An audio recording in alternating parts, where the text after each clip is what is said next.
Dear children, welcome you all in the online classes of Bishop Academy.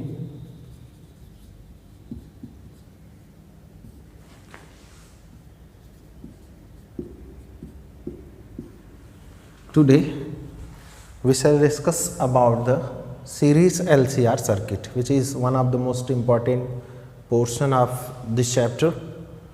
And in the last class we shall discuss the individual behavior of alternating current across resistance only, capacitor only and inductor only.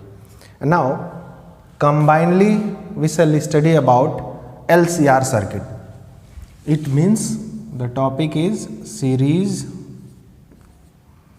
LCR circuit. Series LCR circuit. Okay. पहले तो जान लेते हैं LCR circuit होता क्या है। ये है हमारा रेजिस्टेंस, इंडक्टर और ये कैपेसिटर। ठीक है,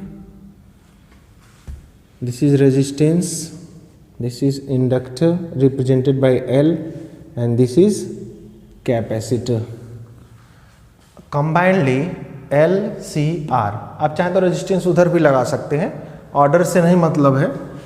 यानी कि LC और R जब जो है सीरीज में कनेक्टेड हो उसी ऑर्डर को हम कहते हैं LCR सर्किट। ठीक है, ओके। ये बैटरी नहीं, इसको हम एक अल्टरनेटिंग EMF से कनेक्ट कर देते हैं। एक अल्टरनेटिंग EMF जिसका वैल्यू है E = E0 sin ωt। Okay, if L, C and R are connected in series with an alternating EMF E = E0 sin ωt, then it is called series LCR circuit। जैसा कि हमने capacitor के cross, resistance के cross और inductor के cross पीछे पता किया था कि अगर EMF हमारे पास हो तो करंट का वैल्यू क्या होगा, ये हम पता करते हैं। तो उसी बिहाफ पर यहाँ पर भी हम EMF अप्लाइड गिवन है तो हम करंट का वैल्यू निकालेंगे और देखेंगे इन दोनों में जो है कितने का फेज डिफरेंस मिल रहा है और क्या फेज एंगल मिल रहा है, ये सब हम पता करेंगे। उससे पहले हम इंडिविजुअल बिहेवियर की बात करें। अगर करंट का डायरेक्शन इधर की तरफ है, ठीक, तो आपको पता है रेजिस्टेंस के क्रॉस जो वोल्टेज होता है उसका भी डायरेक्शन करंट के डायरेक्शन के क्रॉस होता है। मैंने इसको VR से रिप्रेजेंट किया है।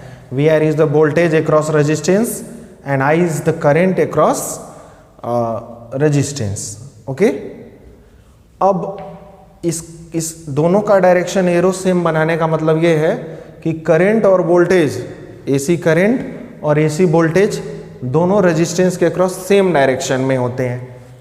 आगे चलते हैं हम इंडक्टर के क्रॉस। इंडक्टर के क्रॉस अगर देखा जाए तो इंडक्टर के क्रॉस कैपेसिटर के क्रॉस करंट लीड करता है तो इंडक्टर के क्रॉस वोल्टेज लीड करेगा। अगर आपका करंट का डायरेक्शन इधर की तरफ है तो वोल्टेज इससे 90 डिग्री आगे चलता है, तो हम VL का जो डायरेक्शन है वो उधर की तरफ दिखाएंगे। करंट चूंकि एक बार इधर इस डायरेक्शन में ले चुके तो यहाँ भी करंट उसी डायरेक्शन में होगा। ठीक है, आगे बढ़ते हैं। कैपेसिटर के क्रॉस करंट 90 डिग्री लीड करता है, ये है आपका I, तो 90 डिग्री लीड कर रहा है। अगर मैं ऊपर वोल्टेज बनाऊंगा तो वोल्टेज लीड करने लगेगा, इसलिए इस परपेंडिकुलर मैंने डाउनवर्ड में दे दिया। ये है आपका VC, वोल्टेज अक्रॉस कैपेसिटर। देखिए इसको फिर से एक बार समझ लेते हैं। रेजिस्टेंस के क्रॉस वोल्टेज और करंट सेम डायरेक्शन में होते हैं तो हमने लिख लिया।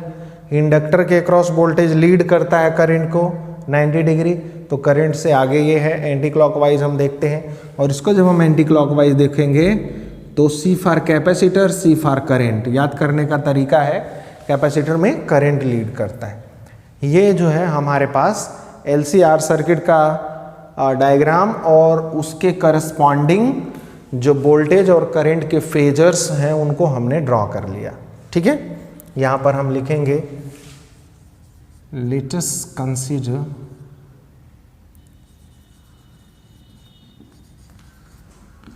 an EMF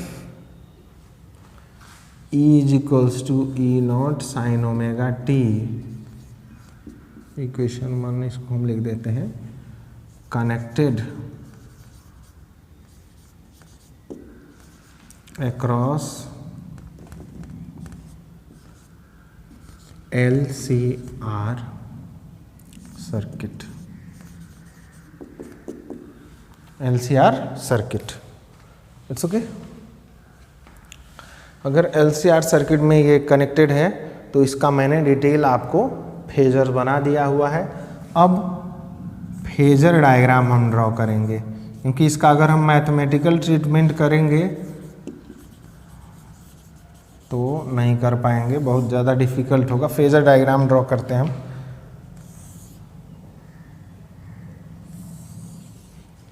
ये आपका एक्स एक्सिस है, ये वाई एक्सिस है, ठीक है। फेजर डायग्राम ड्रॉ करते हैं। सबसे पहले अगर यहाँ पर करंट देखा जाए तो करंट को हम एक्स एक्सिस के लॉन्ग डिनोट कर देते हैं। ये हमारा करंट आई। आपको पता है अगर करंट आपने इधर डिनोट किया हुआ है तो जो वोल्टेज होगा वी आर, उसको भी हम इधर ही डिनोट करेंगे।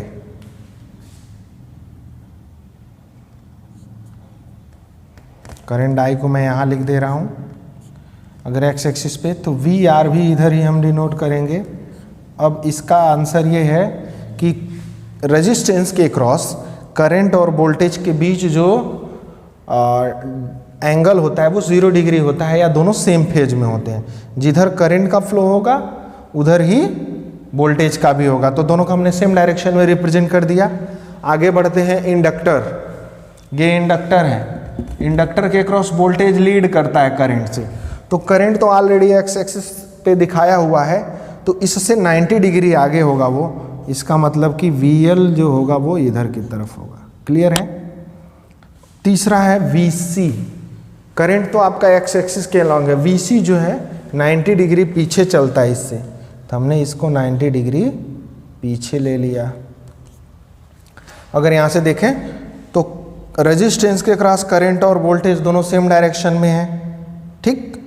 दूसरा इंडक्टर में देखें तो इंडक्टर में वोल्टेज जो है करंट से 90 डिग्री आगे चलता है, और कैपेसिटर में करंट लीड करता है वोल्टेज से, तो करंट जो है 90 डिग्री आगे चल रहा है। सारे डिस्टेंसेस हम एंटी क्लॉकवाइज नोट करते हैं। तो देखिए इससे करंट आ गया है 90 डिग्री, और इस करंट से ये 90 डिग्री आ गया है, जबकि रेजिस्टेंस का वोल्टेज जो है VL जो है इंडक्टर का वोल्टेज है, VR जो है रेजिस्टेंस का वोल्टेज है, और VC कैपेसिटर का वोल्टेज है। तो ये तीनों को हमने यहाँ पर रिप्रेजेंट कर दिया, ठीक। यानी कि जो यहाँ पर इंडिविजुअल फेजर थे तीनों के अलग अलग, उन तीनों का हमने एक कॉमन फेजर डायग्राम ड्रॉ कर लिया, तीनों को एक के ऊपर ड्रॉ कर लिया, एक फेजर डायग्राम में ड्रॉ कर लिया, ठीक है। अब बात आती है कि हमें एक सिंपल सिंगल वोल्टेज पे पहुंचना है, एक सिंगल वोल्टेज पर पहुंचना है। तो देखिए हमारे पास कुल 3 वोल्टेज हैं, VR, VL एंड VC। तीनों के तीनों वेक्टर हैं, क्योंकि फेजर डायग्राम में हम फेजर्स को एक रोटेटिंग वेक्टर से रिप्रेजेंट करते हैं। Then VL, VC and VR are phasor vectors. That's why the solution of these और the addition of these vectors are taken account on the behalf of vector addition. यानी इन तीनों rotating vectors हैं, इसलिए इनका सम हम वेक्टर एडिशन के नियम के अनुसार करेंगे। तो सबसे पहले देखा जाए VL और VC दोनों अपोजिट वेक्टर हैं, दोनों में किसके क्रॉस वोल्टेज ज़्यादा होगा ज़रा देख लिया जाए। तो आपको पता है कि कैपेसिटर का जो वो होता है, कैपेसिटर का जो रेजिस्टेंस होता है वो क्या होता है, ज़्यादा होता है। आइए देख लेते हैं कैसे। XL इज इक्वल्स टू आपको मिला था 2 पाई न्यू L, और XC इज इक्वल्स टू मिला था 1/2 पाई न्यू C, ठीक है। तो देखिए अगर हमारा C का वैल्यू जो कुछ भी हो तो XC का वैल्यू क्या होगा, C अगर हमारा L के डायरेक्टली प्रोपोर्शनल है इसका रेजिस्टेंस, और ये C के इन्वर्सली प्रोपोर्शनल है, तो इसका जो रेजिस्टेंस है वो क्या होगा, कम होगा। कम होगा तो वोल्टेज भी कम होगा। तो यहाँ से हमें पता लग गया कि VC का वैल्यू VL के कंपैरेटिवली छोटा होगा। VC का वैल्यू अगर VL से छोटा है तो दोनों अपोजिट वेक्टर्स हैं, VL and VC are opposite vectors, then resultant vector is VL minus VC। VL बड़ा है, छोटे वाले को माइनस कर लेते हैं, VL माइनस VC, ये हो गया यहाँ तक का वेक्टर। अब VL और VC सॉल्व होकर हो गए VL माइनस VC, एक वेक्टर मिल गया, इसको हम नाम दे देते हैं O, ये है P Q, इसको हम R लिख देते हैं, और ये S है। तो OS जो हो गया वो हमारा हो गया VL माइनस VC। अब कितने वेक्टर बचे, ये दोनों का सॉल्यूशन हो गया VL माइनस VC। अब इसको और इसको हम क्या करेंगे, सॉल्व करेंगे। VL माइनस VC और VR दो वेक्टर बचे हुए हैं, इन दोनों को अगर हम सॉल्व करें तो देखा जाए तो ये दोनों वेक्टर परपेंडिकुलर वेक्टर हैं। VR और VL माइनस VC ये दो वेक्टर हैं, परपेंडिकुलर हैं, तो इसका रिजल्टेंट हमें क्या लिखना होगा, लिखेंगे फ्रॉम फेजर डायग्राम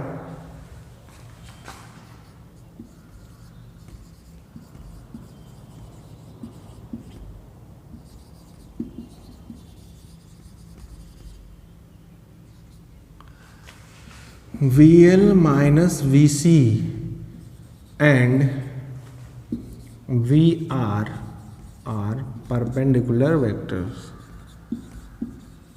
ये परपेंडिकुलर वेक्टर्स है।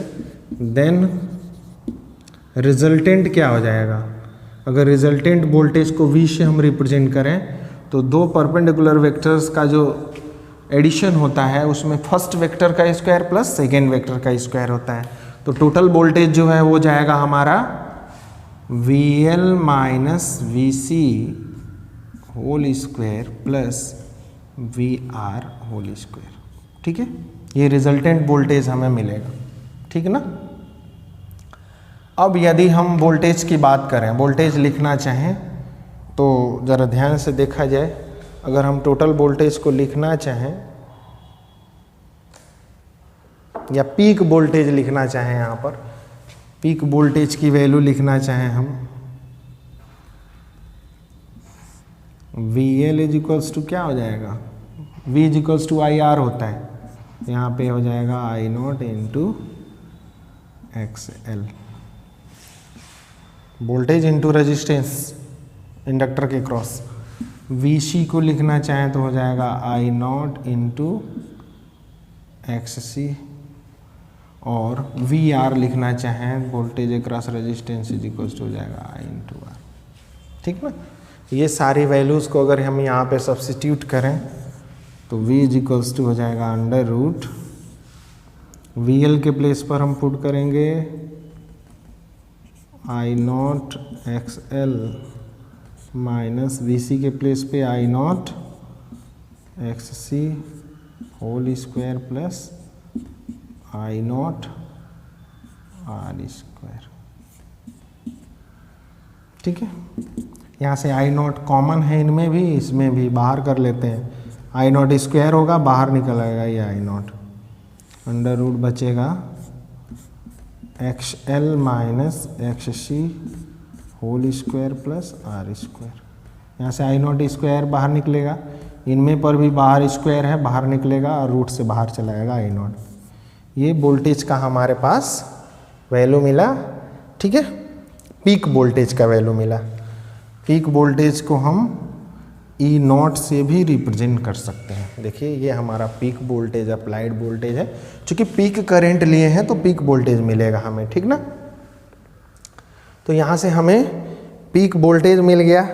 अगर हम यहाँ से पीक करंट की वैल्यू को पता करना चाहें, I0 की वैल्यू को पता करना चाहें, तो हमें I0 इज इक्वल्स टू क्या मिल जाएगा, E0 upon under root XL minus XC whole square plus R square. ये हमारा आई नॉट का वैल्यू मिल गया, पीक वोल्टेज मिल गया।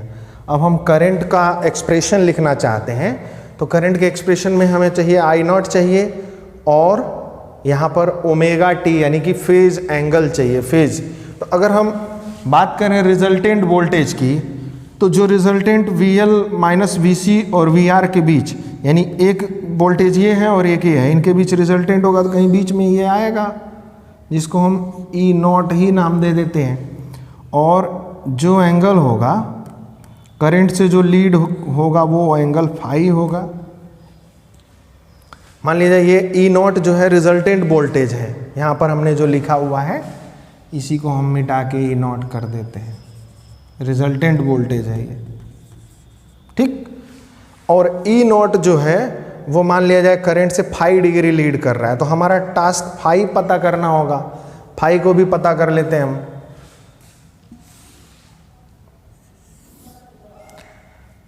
आपको पता है पैरेललोग्राम लॉ लगाते समय अगर आप इस VR से करंट एंगल पता करना चाहते हो, VR से, तो VR से एंगल पता करने का क्या रूल है, tan phi is equals to, ठीक है, डिनोमिनेटर में जिससे एंगल पता करते हैं उसको लिख लेते हैं यहाँ पे VR plus VL minus VC, ठीक है। यहाँ होता है cos 90 होगा, 90 अभी बता रहा हूँ क्यों, और यहाँ पर हो जाएगा VL माइनस VC साइन 90, ठीक है। देख लीजिए, जिससे एंगल निकालना हो तो हमारा E नॉट का एंगल VR से निकालना है, हमने VR को अकेले यहाँ पे लिख दिया। जो रिमेनिंग दूसरा वेक्टर है वो VL माइनस VC है, और इन दोनों के बीच VL माइनस VC और VR के बीच 90 डिग्री का एंगल है, तो tan फाई इक्वल्स टू हो जाएगा VL माइनस VC साइन 90 अपान VR plus VL minus VC cos 90। cos 90 का वैल्यू 0 होने की वजह से ये पूरा ख़त्म हो जाएगा, ऊपर बचेगा VL माइनस VC साइन 90 का वैल्यू 1 होता है अपान VR, ठीक। अगर हम यहाँ पे पुट करें, VL का वैल्यू हमने यहाँ पे निकाला हुआ आई नॉट XL माइनस VC का वैल्यू हो जाएगा आई नॉट XC अपान VR का वैल्यू हो जाएगा आई नॉट R। ऊपर से आई नॉट कॉमन लेंगे, नीचे आई नॉट है, कैंसिल हो जाएगा, हमें मिल जाएगा tan phi is equals to XL minus XC upon R, ठीक है। ये tan फाई का वैल्यू मिल गया, तो यहाँ से फाई इज इक्वल्स टू अगर हम निकालना चाहें तो tan inverse XL minus XC upon R, ये जो है फाई की वैल्यू मिल गई। यानी कि जो हमारा रिजल्टेंट EMF होगा वो 5 डिग्री लीड करेगा, यानी वोल्टेज जो होगा वो 5 डिग्री लीड करेगा EMF को, अप्लाइड EMF को, यानी करंट को, सॉरी करंट से 5 डिग्री लीड करेगा, ठीक है। और हमारा पीक करंट मिल ही गया है। तो अब हम इस ग्राउंड पर अगर इक्वेशन लिखना चाहें तो मैं इधर का ऊपर का हिस्सा मिटा रहा हूँ, आप लोग इसको नोट कर लेंगे। अगर हम इक्वेशन लिखना चाहें तो हमारे पास ये है इक्वेशन नंबर 2 और ये है इक्वेशन नंबर 3। हम लिखेंगे फ्रॉम इक्वेशन 2 एंड 3, हमारे पास एक्सप्रेशन मिल जाएगा I is equals to I not sine omega t plus phi, where I not is equals to, देखिए करंट का जो एक्सप्रेशन होता है I is equals to I not sine omega t plus phi होगा, एक minute, E not lead कर रहा है ना, तो माइनस फाई होगा ये, ठीक है। करंट यहाँ पे पीछे चल रहा है, आई नॉट की वैल्यू यहाँ पर इक्वेशन 2 में है E not upon under root XL minus XC plus R square, ठीक। ये E नॉट का आई नॉट का वैल्यू है, और फाई यहाँ पे जो फाई लिखा हुआ फाई का वैल्यू है tan inverse XL minus XC upon R। ये दोनों वैल्यू निकाल के इसमें रख देंगे तो करंट का एक्सप्रेशन मिल जाएगा। और यहाँ पर हमारा कंक्लूजन क्या पहुँचा है, फेजर में भी दिख रहा है कि जो रिजल्टेंट EMF है यहाँ पर तीनों का मिला करके जो रिजल्टेंट EMF है वो करंट से 90 डिग्री लीड कर रहा है, सॉरी 5 डिग्री लीड कर रहा है। तो इसको भी अब मैं इरेज कर दे रहा हूँ, इसकी रिक्वायरमेंट नहीं है। यहाँ पर हम लिखेंगे from phasor diagram it is clear that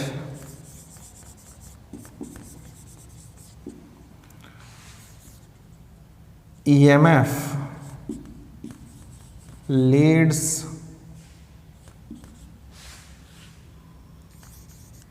current by a phase angle of 5 degree।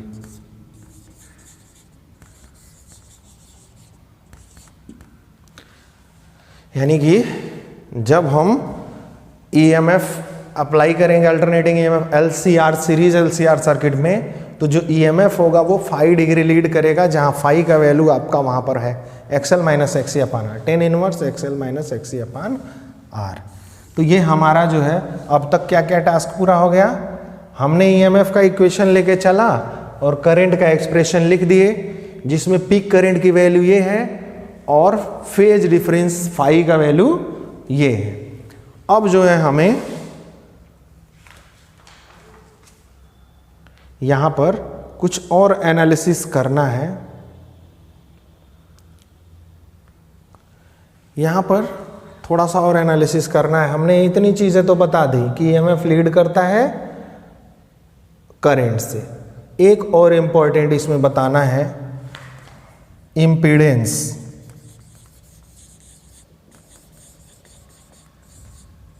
Impedance बहुत ही इंपॉर्टेंट वर्ड है, इसको हम कहते हैं resistance offered by LCR circuit. Resistance offered by LCR circuit, इसी को हम कहते हैं इम्पीडेंस। अब अगर ध्यान से देखा जाए तो करंट इज इक्वल्स टू होता है, लिखेंगे फ्रॉम ओम्स लॉ,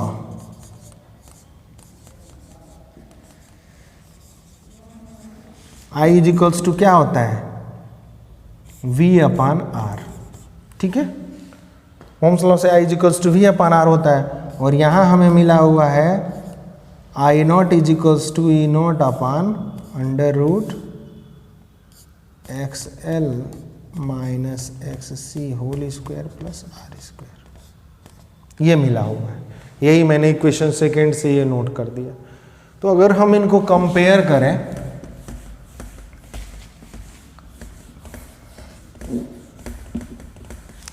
अगर हम इन दोनों को कंपेयर करें तो यहाँ करंट है, यहाँ वोल्टेज है, तो ये R के प्लेस पर आया हुआ है। यानी कि LCR सर्किट का जो रेजिस्टेंस होता है उसको हम इम्पीडेंस कहते हैं और इसको हम Z से रिप्रेजेंट करते हैं। Z इज इक्वल्स टू हमें क्या यहाँ पर मिल रहा है, अगर हम R को Z से रिप्रेजेंट करें तो हमें मिल जाएगा under root XL minus XC whole square plus R square. ये हमारा जो है रेजिस्टेंस है LCR सर्किट का। LCR सर्किट के रेजिस्टेंस को हम इम्पीडेंस कहते हैं और इस इम्पीडेंस को हम Z से रिप्रेजेंट करते हैं। तो ध्यान रखिएगा, जब भी इम्पीडेंस पूछा जाएगा तो हम ये कहेंगे resistance offered by LCR circuit and its value is XL minus XC whole square plus R square. दूसरी ओर अब आपसे क्वेश्चन में एक और वर्ड पूछा जाता है, इम्पीडेंस ट्रायंगल। इम्पीडेंस ट्रायंगल क्या होता है? अभी आपने जो फेजर डायग्राम ड्रॉ किया था उसका एक लुक हम यहाँ पे ड्रॉ करें तो आपने इधर देखा था, ये था VL माइनस VC और इधर था VR। तो अगर इसका हम रिजल्टेंट लें तो इसको हम XL माइनस XC लिख सकते हैं, ठीक, और VR को हम जो है R लिख सकते हैं। तो ये जो डायगोनल होगा ये Z को रिप्रेजेंट करेगा, क्योंकि पाइथागोरस थ्योरम लगाएंगे तो आपको जो है Z का वैल्यू वहाँ से मिल जाएगा। तो इसी ट्रायंगल को जिसमें एक साइड VL माइनस VC को रिप्रेजेंट करता हो और दूसरा साइड VR को रिप्रेजेंट करता हो, तो हम ये कहते हैं कि इसका डायगोनल जो है आपका रेजिस्टेंस को रिप्रेजेंट करता है, इम्पीडेंस को रिप्रेजेंट करता है, और इस ऐसे ट्रायंगल को हम कहते हैं impedance triangle. It means impedance triangle is a triangle in which one side of a right angle triangle represents VL minus VC and another side represent VR, then the diagonal of that triangle represents the impedance, hence this is called impedance triangle. Okay, and another one most important thing is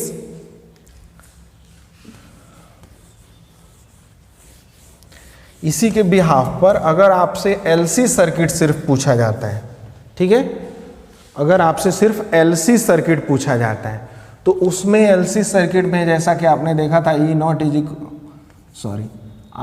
is equals to अभी मिला था E not upon under root XL minus XC plus R square. मान लीजिए इसमें से कोई एक नहीं है, R को हटा दिया गया, सिर्फ LC सर्किट है, तो जो R का कंपोनेंट होगा वो हटा देंगे। जैसे यहाँ से R हटा देंगे, 0 रख देंगे इसकी जगह, तो ये इनफाइनाइट हो जाएगा, ठीक। यहाँ पर भी अगर मान लीजिए आपको पीक करंट निकालना है तो रेजिस्टेंस नहीं है, सिर्फ L और C है, तो L और C को रहने देंगे, इसको हटा देंगे, ये हो गया हमारा, ये होके आ जाएगा ये। तो आपको ध्यान रखना है, आपसे पेपर में कभी कभी सिर्फ L और C दे देता है, या C और R दे देगा, या L और R दे देगा, C हटा देगा। तो जो कंपोनेंट हटाएगा उसका जो टर्म है, यानी कि अगर ये हटाएगा तो इसका टर्म है VL या XL, L जहाँ भी लगा रहेगा उसको 0 कर देंगे, तो हमें जो है इक्वेशन मिल जाएगा किसका, जो कंपोनेंट मौजूद होगा उसका, यानी कि LC का मिल सकता है, ठीक। C को हटा दिया गया तो LR का मिल जाएगा, अगर L को हटा जाएगा तो RC मिल जाएगा, रेजिस्टेंस और कैपेसिटर। तो इनमें से जो कंपोनेंट नहीं रहेगा उसकी जगह पर वैल्यू 0 पुट कर देंगे, तो हमें जो है इस तरह से LC, LR और RC सर्किट का भी एक्सप्रेशन पता लग जाएगा, ठीक है। इससे रिलेटेड यदि कोई डाउट होगा तो आप गूगल क्लासरूम पर या व्हाट्सएप पर पूछ सकते हैं। Thank you, have a nice day.